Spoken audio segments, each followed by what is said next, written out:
I can still remember the first time I met Sarah. She was everything I had ever wanted, stunningly beautiful, warm-hearted, and bursting with energy. We started dating, and it was like living in a dream. Everything seemed perfect, maybe even too perfect. But then, after a while, I began to notice something strange. Sarah never slept, not even once. I would wake up in the middle of the night and find her sitting by the window, staring out into the darkness. When I asked her about it, she would just give me this faint, almost sad smile and say she was not tired. At first, I figured she was just one of those rare people who did not need much sleep. But the longer we were together, the weirder it got. She began to look sick. Her skin turned paler, her eyes grew darker, and she moved like she was completely drained. But whenever I asked her if she was all right, she would just brush it off, telling me not to worry. Then one day out of nowhere, she told me she needed to go to her mom's place for a while. I was worried, but she insisted she would be fine, so I did not push it. I told her I would miss her and to call me as soon as she got there, but she never called. Days passed, and I heard nothing from her. My calls and texts were met with silence. 5 days went by, and I was losing my mind with worry. Finally, I could not take it anymore and decided to call her mom. When she picked up and I introduced myself, there was this long, uncomfortable pause on the other end. "I do not know you," her mother finally said, her voice shaky. I was baffled. "I am Sarah's boyfriend," I explained, feeling my heart race. "We have been dating for a while now." There was nothing but silence, and then her mother whispered, "Sarah." Sarah died 4 years ago. I froze. My heart pounded so hard I thought it might explode, and I could hardly breathe. "What do you mean?" I stammered, but the line went dead. I just sat there numb, trying to make sense of what I had just heard. Sarah, dead? How could that be? I had been with her, held her, talked to her. It made no sense. For days, I did not talk to anyone. I was terrified, confused, and completely lost. Eventually, I forced myself to go back to work, trying to bury the fear deep inside. But the fear followed me home. One night, after what felt like an eternity, I came back from work, still shaken by everything that had happened. I tried to push it all out of my mind, convincing myself it was some kind of mistake or a cruel joke. But as I lay in bed that night, I heard something. Strange noises coming from the bathroom. My blood ran cold. I live alone. There should not have been any noises. It was 3 a.m., and I was wide awake, paralyzed with fear. I did not dare move. I just lay there listening to faint whispers, like someone was standing right outside my bedroom door. I did not sleep a wink that night. The next day at work, I was useless, unable to concentrate on anything. When I finally got home, I was too scared to even walk through the door. But I forced myself inside, my heart pounding in my chest. Everything seemed normal at first, but then I noticed something. A slight chill in the air, like the whole house was holding its breath. I could not take it anymore. I ran to my neighbor's house and spilled everything. They listened quietly and then admitted they had also heard strange noises coming from my place. That was all I needed to hear. I packed a bag and left, refusing to spend another night in that house. I went to see a priest I knew in the city.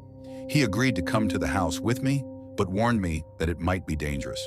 The next day we returned, and as soon as we stepped inside, he told me there were 2 spirits in my home, a young woman and a man. The woman, I knew it had to be Sarah, but the man, I had no idea who he could be. The priest advised me to leave the house immediately, and I did not need to be told twice. I grabbed whatever I could carry and left, never looking back. I found a new place to live, and for a while, things seemed to go back to normal. But I could not shake the feeling that something was still with me, that Sarah was still watching me, even if I could not see her. Months have passed since then, and I have tried to move on. But that house, I will never forget it. I heard a new family moved in after I left, but I do not know what is happening with them. As for the man's ghost, it remains a mystery. I have heard whispers that the previous owner died of cancer, but no one knows for sure if it is him or someone else. All I know is that I will never go back to that house again. Some things are better left alone. I thought leaving the house would be the end of it. I figured if I got far enough away, the nightmares and the strange occurrences would stop. But I was wrong. No matter where I went, I could still feel Sarah's presence, like a shadow that followed me everywhere. It was as if she was tethered to me, refusing to let go. The new place I moved into was small but cozy, and for a while I managed to convince myself that everything was fine. I tried to dive back into my routine, filling my days with work and distractions. But the nights were a different story. Every time I closed my eyes, I would see her. Sarah standing in the corner of my room, her eyes hollow and dark, watching me. The dreams were so vivid, so real, that I would wake up drenched in sweat, my heart racing. It was not just the dreams either. Strange things started happening in the apartment, just like they had in the old house. Lights flickered on and off by themselves.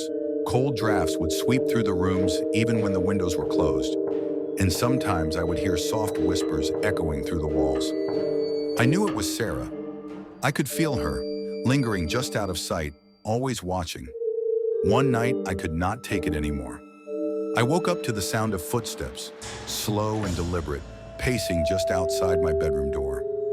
My body was frozen with fear, my mind racing with possibilities. Was it Sarah, or was it something else entirely? The footsteps stopped, and I held my breath, waiting for whatever came next. Then the door creaked open, just a crack, and I felt a cold chill creep into the room. "Sarah?" I whispered, my voice trembling. There was no response, just an oppressive silence that hung in the air like a thick fog. I did not dare move. I just stared at the door, half expecting to see her standing there. But the door remained only slightly ajar, and after what felt like an eternity, the footsteps resumed, fading away into the distance. The next day I was a wreck. I called in sick to work, unable to function after yet another sleepless night. I spent the day researching anything I could find about spirits, hauntings, and how to get rid of them. I found stories about people being tormented by loved ones who had passed away, unable to rest in peace. The more I read, the more I began to believe that Sarah was not just haunting me. She was trying to tell me something. But what? What did she want? I decided to seek out a medium, someone who might be able to communicate with Sarah and find out what she needed. After searching online, I found a woman named Margaret, who had a reputation for being the real deal. I was skeptical, but I was also desperate. I made an appointment and drove out to her little shop on the edge of town. Margaret was an older woman with a kind face, but her eyes were sharp, as if she could see right through you. She led me into a small, dimly lit room and asked me to sit at a round table. The air was thick with the scent of burning incense, and the walls were lined with shelves of crystals, candles, and strange trinkets. "You are carrying a heavy burden," she said, her voice soft yet firm. "A spirit is attached to you, and she is struggling to find peace." I nodded, feeling a lump form in my throat. "It is Sarah. She was my girlfriend, but she died." I did not know until her mom told me. "I have been seeing her ever since." Margaret closed her eyes and took a deep breath. "Sarah is lost between worlds. She cannot move on because she is holding on to something unresolved." "What can I do?" I asked, my voice barely above a whisper. Margaret opened her eyes and looked at me with a mixture of sympathy and seriousness. "You must help her find closure. There is something she needs you to understand, something she needs you to do. Only then can she find peace." I left Margaret's shop feeling more confused and scared than ever. How was I supposed to help Sarah when I did not even know what she wanted? But deep down, I knew I had to try. I could not keep living like this, with the constant fear and the overwhelming guilt that maybe, just maybe, I had failed her in some way. That night I sat in my apartment, staring at the flickering candle I had lit on the coffee table. I closed my eyes and whispered, "Sarah, if you are here, if you can hear me, please tell me what you need. I am sorry for whatever I did, for whatever I did not do. Please just give me a sign." For a moment, there was nothing but silence. Then I felt a cold breeze brush past me, and the candle's flame flickered wildly before going out completely. I opened my eyes, and there in the darkness, I saw her. Sarah standing by the window, her face pale and her eyes filled with sorrow. She did not speak, but somehow, I knew what she wanted. I could feel it in my bones. She wanted me to go back to the house where it all began. I knew what I had to do, but the thought of returning to that place filled me with dread. Still, I could not ignore her plea. The next morning, I packed a bag, grabbed my car keys, and set out for the old house, my heart heavy with fear and uncertainty. I did not know what awaited me there, but I knew that this was the only way to put an end to the nightmare. As I pulled up to the house, I noticed that it looked exactly as I had left it, as if time had stood still. The windows were dark, the lawn overgrown, and the air felt thick with an unseen presence. I took a deep breath, steeling myself for whatever was to come, and stepped out of the car. The front door creaked as I pushed it open, and the familiar chill washed over me as I crossed the threshold.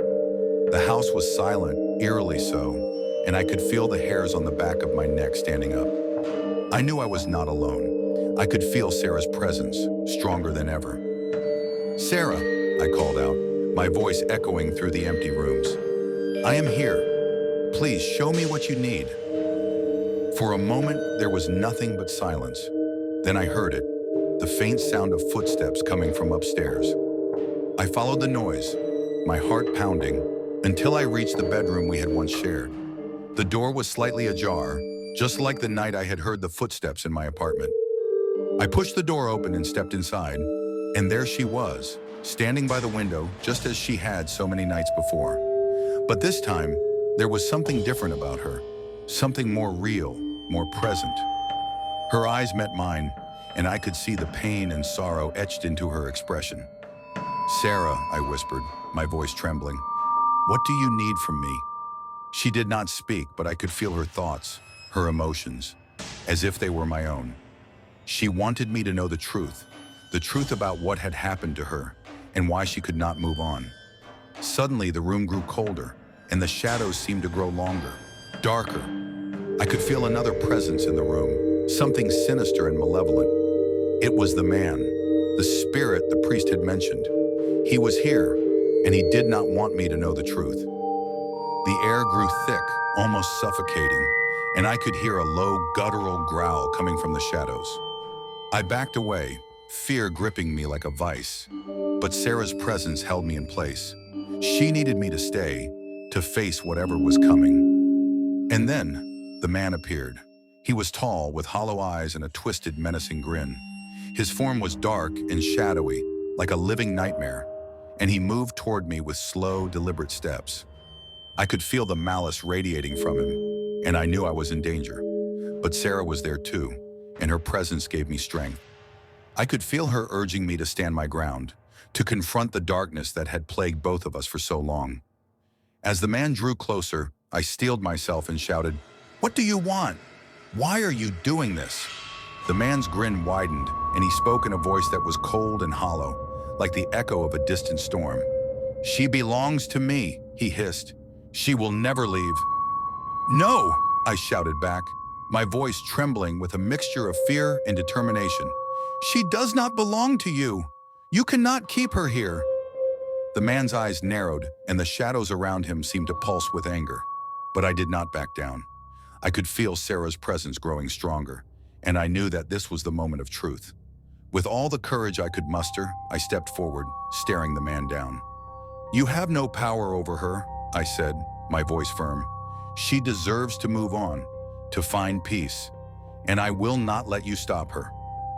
The man's grin faltered, and for a brief moment, I saw something in his eyes. Fear. He let out a furious roar, and the room seemed to tremble as the shadows swirled around him. But then, just as quickly as it had started, it stopped. The man's form began to fade, the shadows dissipating like smoke in the wind. And then, he was gone. As the oppressive air in the room finally lifted, I stood there, breathing heavily, trying to make sense of what had just happened. The darkness that had weighed so heavily on me was gone, and for the first time in what felt like forever, the room was quiet, eerily quiet. But then I saw her. Sarah was still there, her form faint and translucent, standing by the window where she had so often stared out into the night. Her eyes were no longer empty, though. They were filled with a deep sadness, a kind of sorrow that I couldn't quite comprehend. Yet I could also sense a hint of relief, like a burden had finally been lifted from her. "Sarah," I whispered, my voice trembling as I took a step toward her. "What happened to you? Why are you still here?" She didn't speak, but I felt her presence guiding me. It was as if she was trying to lead me somewhere, to show me something that I needed to see. She turned slowly and moved towards the old closet in the corner of the room. My heart began to pound, and a sense of dread washed over me. Whatever was in that closet, I had a feeling it held the key to everything. I hesitated, fear gripping me, but I knew I couldn't stop now. I had come too far, and I owed it to Sarah to uncover the truth. Slowly, I walked over to the closet, the floor creaking under my weight. With trembling hands, I reached for the door and pulled it open. At first, there was nothing but shadows inside, just the dim outline of a forgotten space. But then, as my eyes adjusted to the darkness, I saw something. A small, worn-out hatch in the floor, hidden beneath a layer of dust and neglect. The wood was old and splintered, as if it had been there for decades, forgotten by everyone who had ever lived in this house. My pulse quickened as I knelt down and pried the hatch open. The hinges groaned in protest, echoing through the room, but I forced it all the way. Beneath the floorboards, in a small hidden compartment, was an object wrapped in a tattered piece of cloth. My fingers trembled as I reached in and carefully pulled it out. It was a locket, old and tarnished, the metal cold to the touch. The chain was broken, and the locket itself was heavy with the weight of time and secrets long kept. I stared at it, feeling a strange connection, as if this small piece of jewelry was somehow the key to everything.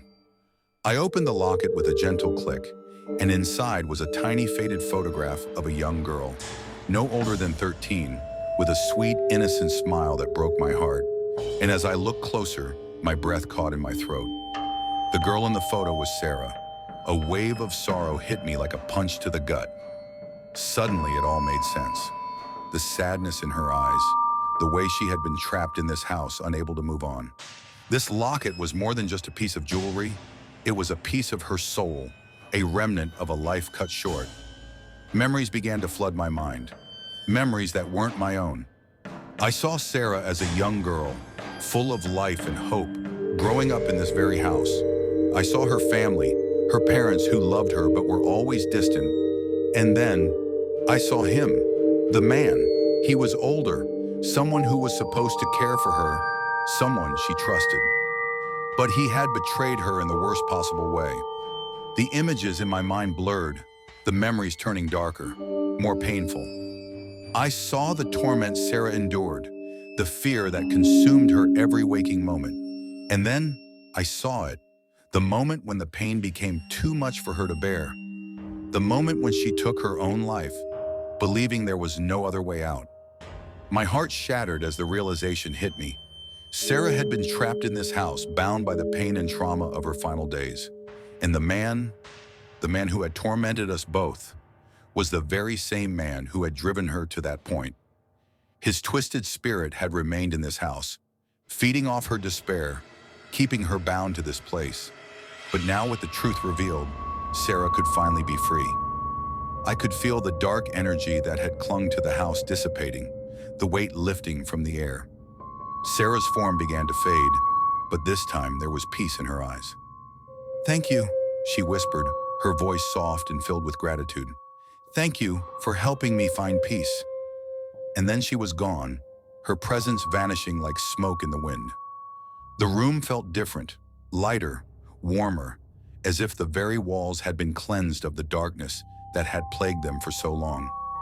I stood there for a long time, clutching the locket in my hand, tears streaming down my face. I had done it. I had helped Sarah find peace, and in doing so, I had freed myself from the fear that had haunted me. But as I walked out of the house for the last time, I couldn't shake a lingering sadness. Sarah's story was a tragic one, and though she had found peace, the scars of her past would never fully fade. I moved on with my life, trying to find a new sense of normalcy, but I kept the locket with me, a reminder of Sarah and the bond we had shared, even if only for a short time. The nightmares eventually faded, but the memory of what had happened in that house would stay with me forever. Months passed, and I tried to leave the past behind, But strange things began to happen. It started with small, almost unnoticeable events. Lights flickering, doors creaking open on their own, the feeling of being watched. I tried to ignore it, to convince myself it was just my imagination playing tricks on me. But then one night, I heard a noise that sent a chill down my spine. It was a faint whisper, coming from the direction of the closet in my new home. I froze, my blood running cold as I realized the whisper was saying my name. I knew then that the nightmare wasn't over. Sarah might have found peace, but something else had followed me, something darker. The man's spirit, or perhaps something even worse, had latched onto me, refusing to let go. My new home began to feel like a prison, the walls closing in on me as the dark presence grew stronger. I started seeing shadows out of the corner of my eye, hearing whispers in the dead of night, and feeling a cold breath on the back of my neck. I reached out to the priest who had helped me before, desperate for answers. When he arrived, his face was grave, his eyes full of concern. He performed another cleansing, but it was clear from the start that this spirit was stronger, more determined. The priest warned me that the battle was far from over. The days turned into a blur of fear and anxiety. Sleep became a distant memory, and I found myself jumping at the slightest sound. I knew I couldn't stay in that house, but where could I go? The darkness seemed to follow me wherever I went, and I began to fear that it wasn't just attached to the house, it was attached to me. Then one night the whispers grew louder, more insistent. I couldn't take it anymore. I packed a bag and drove as far away as I could, hoping to escape whatever had latched onto me. But even as I left everything behind, I knew deep down that I couldn't outrun this darkness. As I drove down the empty highway, the locket in my pocket felt heavier than ever, as if it was pulling me back to something, to some unfinished business. I tried to ignore it, but the weight of it was impossible to forget. It was as if the locket was a tether, binding me to the spirits of the past. And then, just as I was about to give up and throw the locket away, I saw it, a sign for a small, forgotten town up ahead. Something about the name on the sign sent a shiver down my spine. I didn't know why, but I felt compelled to turn off the highway and follow the road into that town. As I drove through the narrow, winding streets, I realized that this place felt familiar, like a distant memory. And then it hit me. This was the town where Sarah had grown up, the place where everything had started. The road led me to an old, decrepit house on the outskirts of town. It was the kind of place that had been forgotten by time, its windows boarded up, the paint peeling from the walls. But as I stepped out of the car, I knew without a doubt that this was where I needed to be. The locket in my hand seemed to pulse with energy as I approached the front door. I didn't know what I would find inside, but I knew that this was where I would face whatever had been haunting me. This was where it would all end. With a deep breath, I pushed the door open and stepped inside. The air was thick with the scent of dust and decay, and the darkness inside was almost suffocating. But I pressed on, following the pull of the locket as it guided me deeper into the house. And then I heard it, the sound of footsteps behind me. I turned, my heart pounding, but there was no one there. The shadows seemed to shift and move, and I realized with a sinking feeling that I wasn't alone. "Who's there?" I called out, my voice trembling. There was no answer. As I stood in the dimly lit hallway of that abandoned house, every instinct screamed at me to run, to leave and never look back. But something held me there, an invisible force that refused to let me go. The locket in my hand felt like it was burning into my skin, growing heavier with each passing second. The silence was broken by the faintest of whispers, echoing through the darkness.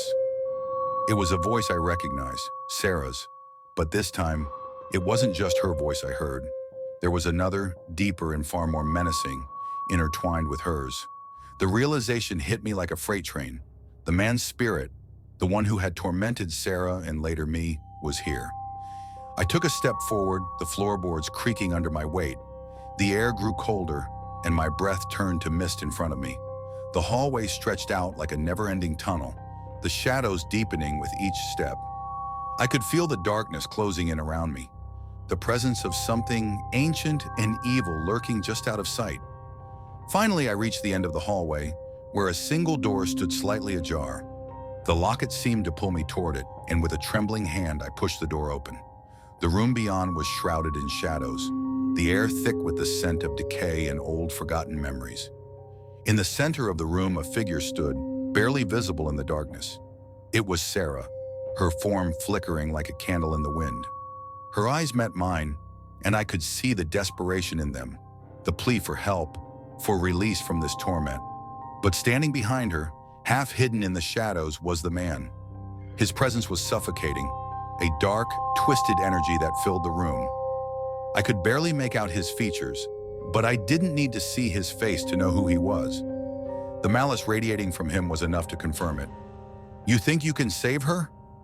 The man's voice was a low, guttural growl, full of contempt and hatred. "She belongs to me."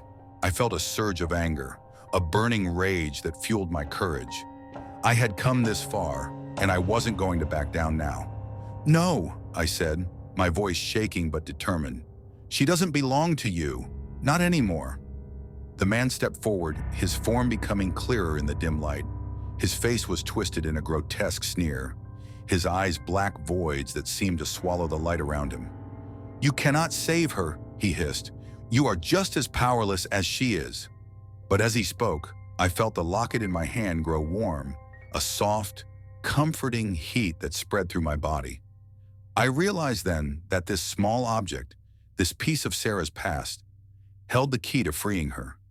It wasn't just a symbol of her pain, it was also a symbol of her strength, of the love and hope she had once carried in her heart. With a sudden surge of determination, I held up the locket, its warm glow cutting through the darkness. The man recoiled, his sneer turning into a snarl of rage. "No!" he bellowed, his voice shaking the very walls of the room. "You cannot take her from me." But it was too late. The light from the locket grew brighter, filling the room with a blinding radiance. I could feel Sarah's presence beside me, her hand gently resting on mine as we both held the locket together. "Thank you," she whispered, her voice filled with a profound sense of peace. "You have given me the strength to move on." The man let out a final, ear-piercing scream as the light engulfed him, his form disintegrating into the air like ashes in the wind. The darkness that had once filled the room was gone, replaced by a warm, golden light that seemed to purify everything it touched. I turned to Sarah, but she was already beginning to fade, her form becoming more translucent with each passing second. "Sarah," I called out, my voice trembling with emotion. She smiled, a genuine, heartfelt smile that spoke of gratitude and relief. "You freed me," she said softly, "and now I can finally rest." Tears welled up in my eyes as I watched her fade away, her spirit finally finding the peace it had been denied for so long. The locket, now cool in my hand, was all that remained. The room, once dark and foreboding, now felt serene, as if the very air had been cleansed. For a long moment I stood there in silence, the weight of everything that had happened settling over me. The fear, the terror, the confusion, it was all gone, replaced by a deep sense of calm. Sarah was free, and so was I. As I walked out of the house for the last time, I felt the sun's warmth on my face, a sign that the darkness had finally been banished. The memories of what had happened would stay with me, but they no longer held the same power over me. I knew now that I could move forward, unburdened by the shadows of the past. I drove away from that town, the locket resting on the seat beside me, a symbol of the journey I had taken and the spirits I had laid to rest. And though the road ahead was uncertain, I felt a newfound strength within me, a resolve to live my life fully, unafraid of the darkness that had once haunted me. As the miles stretched out before me, I knew one thing for sure: I would never forget Sarah, nor the lessons her story had taught me. And whatever the future held, I was ready to face it, because I had already faced the worst of my fears and come out on the other side.